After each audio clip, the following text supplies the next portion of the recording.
Hello and once again welcome to the Neo consultancy. Start करने से पहले एक स्टैंडर्ड डिस्क्लोजर कि इस वीडियो का पर्पस सिर्फ और सिर्फ एजुकेशन के लिए है। यहाँ पे डिस्कस किए गए किसी भी स्टॉक या इंडेक्सेस में इन्वेस्टमेंट करने की सलाह बिल्कुल नहीं है। अगर आप फाइनेंशियल मार्केट्स में इन्वेस्टमेंट करते हैं तो अपने एक फाइनेंशियल एडवाइजर की एडवाइस जरूर लीजिए। अब हम स्टार्ट करते हैं और बात करना स्टार्ट करते हैं ऑन सेगेलिटी इंडिया आईपीओ। तो मैं आपके साथ डिस्कस करूंगा आईपीओ में किस तरीके से इन्वेस्टमेंट किया जाता है, और मेरा यहाँ पे ऑब्जेक्टिव ये है कि आपको मुझे सिखाना है। मैं आपको यहाँ पे सिखाऊंगा कि आप किस तरीके से आईपीओ में इन्वेस्टमेंट कर सकते हैं, या तो फिर आईपीओ में इन्वेस्टमेंट करने के लिए कौन से पैरामीटर्स को देखा जाता है। तो आप कभी भी किसी भी आईपीओ में इन्वेस्टमेंट करना चाहते हैं तो सबसे पहला पॉइंट ये होता है कि उस पर्टिकुलर आईपीओ का ऑब्जेक्टिव क्या होता है।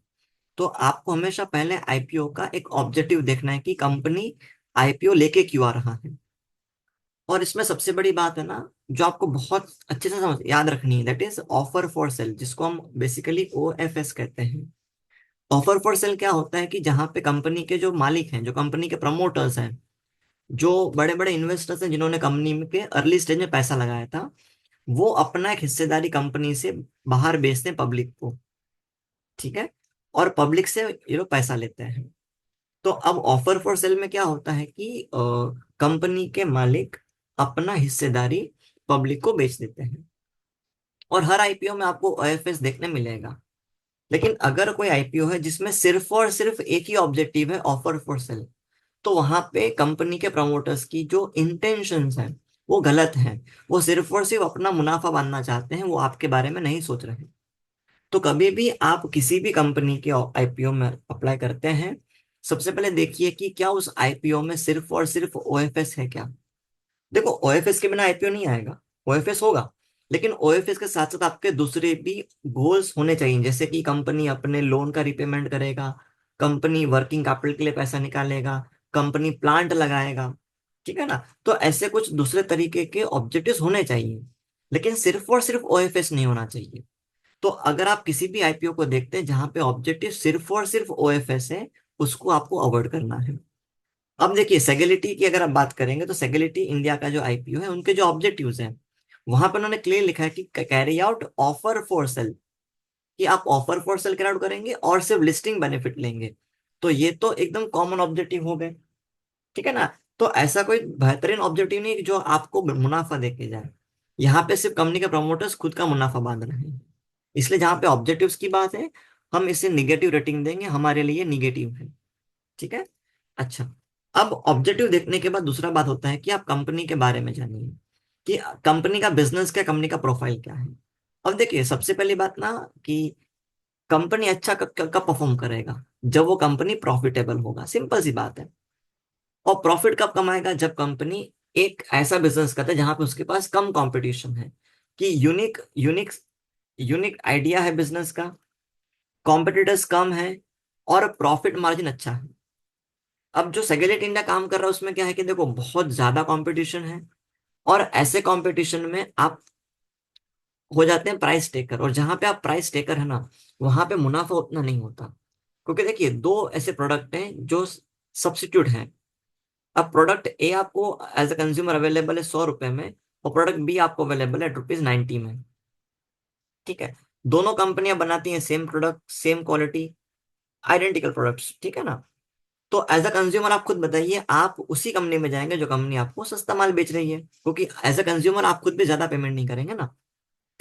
तो इसलिए जो कंपनी का बिजनेस है वो यूनिक होना चाहिए, और वहां पे कंपटीशन कम होना चाहिए। जबकि अगर आप यहाँ पे पढ़ेंगे तो कंपनी की जो प्रोफाइल है, वो पढ़ के आपको कहीं ऐसा नहीं लगता कि कंपनी एक यूनिक बिजनेस में है, और कंपनी को कम कंपटीशन है।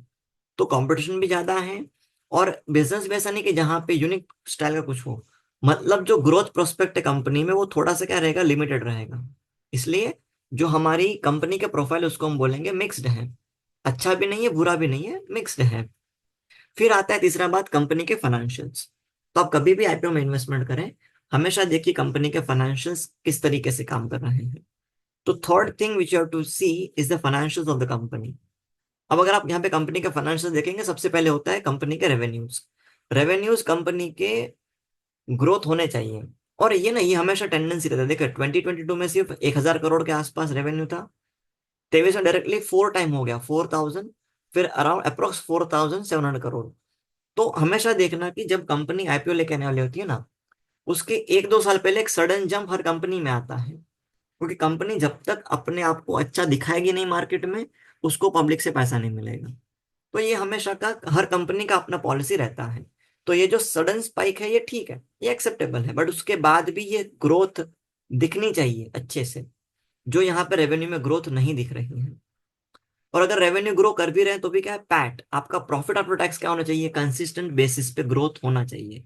तो आपने यहाँ पे निगेटिव से पॉजिटिव में आए, पॉजिटिव से अगेन आपने अच्छा ग्रोथ दिखाया कि 150 से आप 250 तक पहुंचे। लेकिन अब 2024 के फर्स्ट 3 मंथ का अगर आप देखते हैं और सिंपल एवरेज लगाते हैं, तो यहाँ पे 20 है। हम आप इसको 25 पकड़ राउंड फिगर, तो एक क्वार्टर में 25 करोड़ का प्रॉफिट हुआ है, 4 क्वार्टर में जाएंगे तो कितना होगा, अप्रोक्सीमेटली 100 करोड़। थोड़ा और ऊपर मान के चलो कि और 50 करोड़ आएगा, तो भी आप कहीं ना कहीं 2024-25 का ईयर प्रॉफिट के लेवल पे खत्म करते हैं 150 करोड़ पे। जबकि पिछले साल कितना हुआ था, 228 करोड़। बात समझ रहे हैं आप मेरी? तो कंपनी की जो प्रॉफिट्स हैं, वो प्रॉफिट्स भी कंसिस्टेंट नहीं है, निगेटिव से पॉजिटिव, थोड़ा ग्रोथ, फिर अगेन डिक्लाइन। तो प्रॉफिट जो आपको मिलता है, जो एज एन इन्वेस्टर आपको मिलता है डिविडेंड, तो डिविडेंड इसी प्रॉफिट में से आता है। तो जब कंपनी इस प्रॉफिट को अच्छा कमाएगी, तब जाके एज एन इन्वेस्टर आपको फायदा होने वाला है। ठीक है। तो इसलिए भी यहाँ, क्योंकि यहाँ पे पैट नहीं है सही से, ट्रेंड सही से नहीं मालूम पड़ रहा है, इसलिए हम इसको भी बोलेंगे कि ये भी क्या है, तो ये भी मिक्स्ड है, ना अच्छा ना बुरा, ठीक ठीक है। ओके। अब कुछ लोग कहते हैं कि हमें इन्वेस्टर नहीं बनना, हमें लिस्टिंग गेन चाहिए। अब देखो, लिस्टिंग गेन के लिए सबसे अच्छा चीज होता है, बड़ा पैसा कहाँ जा रहा है। बड़ा पैसा मतलब जो बड़े बड़े लोग हैं, जैसे क्यूआईबी है, क्वालिफाइड इंस्टीट्यूशनल बायर, या तो एचएनआईज हैं, या एनआईआईज हैं, जो बड़ा पैसा लगाते हैं। ठीक है ना, ये करोड़ों में पैसा लगाते हैं, ये लाखों में पैसा लगाते हैं। ठीक है, हम हमारी बात नहीं कर रहे रिटेल की, जिनका हजारों में इन्वेस्टमेंट होता है, हम लाखों की बात कर रहे हैं। सॉरी। तो जहां पे आप बात कर रहे हैं बड़े इन्वेस्टर्स का, देखिए पहले दिन पे मैं वीडियो क्यों रिकॉर्ड कर रहा हूँ, तो पहले दिन ना एक ट्रेंड मालूम पड़ता है कि कितने लोग इंटरेस्ट दिखा रहे हैं आईपीओ में। तो देखो क्यूआईबी का कोटा सिर्फ 0 टाइम्स भरा है, मतलब लिस्ट इंटरेस्टेड है, किसी ने इंटरेस्ट लिया ही नहीं है। जो बड़े लोग हैं उन्होंने 0.03 टाइम्स, मतलब जो बड़ा पैसा ना, जो बड़ा पैसा आने वाला है, वो बड़ा इन्वेस्टर यहाँ पे पार्टिसिपेट बिल्कुल नहीं कर रहा है।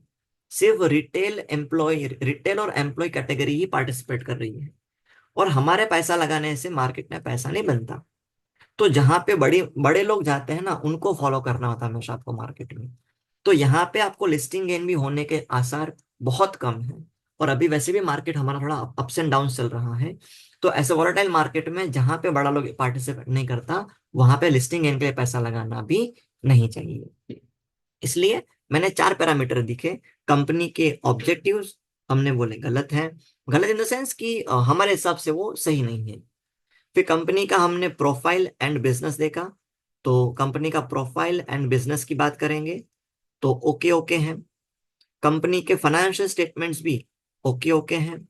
और जो बड़ा पार्टिसिपेशन है, जो बड़े लोग पार्टिसिपेट कर रहे हैं, वो थोड़े से कम है, मतलब है ही नहीं, ना के बराबर है, तो हम भी इसको अवॉइड करेंगे। तो नेट टू नेट अगर मैं लॉन्ग टर्म और लिस्टिंग इन की बात करता हूँ, तो मेरा अभी के लिए ये निकलेगा कि अभी के लिए मैं इस आईपीओ में अप्लाई नहीं करूंगा, मैं इसको अभी के लिए अवॉइड करूंगा। इसको अवॉइड करूंगा अभी के लिए, फिर फ्यूचर में कुछ ग्रोथ आती है तो हम इसमें पक्का एक मौका देखेंगे इन्वेस्टमेंट करने का। तो आई होप आपको समझा रहेगा कि मैंने किस तरीके से इसको ब्रेक डाउन किया आईपीओ को। अगर आपको वीडियो अच्छा लगा है तो अपने फ्रेंड्स के साथ पक्का शेयर कीजिए, जिनको सीखना है कि किस तरीके से आईपीओ में इन्वेस्टमेंट हो सकती है। मैं ओवर द डेज आपके लिए ऐसे अलग अलग वीडियोस लाता रहूंगा। एंड बिफोर आई कंक्लूड, आप में से कुछ ऐसे लोग हैं जिनको ट्रेडिंग वगैरह करना है, इन्वेस्टिंग करना है, बट आइडिया नहीं है, तो न्यू कंसल्टेंसी आपके लिए कुछ डिफरेंट प्लान्स लेके आया है। आप हमारे प्लान्स के बारे में डिस्क्रिप्शन बॉक्स से जान सकते हैं, जहां पे हमने हमारे एप्लीकेशन की लिंक दी हुई है। तो कंक्लूड करने से पहले मैं आपको एक बात फिर से समझा दूं कि जो हमने डिस्कस किया एज पर डिस्कशन, हम इस पर्टिकुलर आईपीओ में फिलहाल के लिए इन्वेस्टमेंट नहीं करेंगे, तो हमारी रेटिंग होगी यहाँ पे अवॉइड। आशा करता हूँ आपको समझा रहेगा। जय हिंद, आपसे मिलता हूँ बहुत जल्द।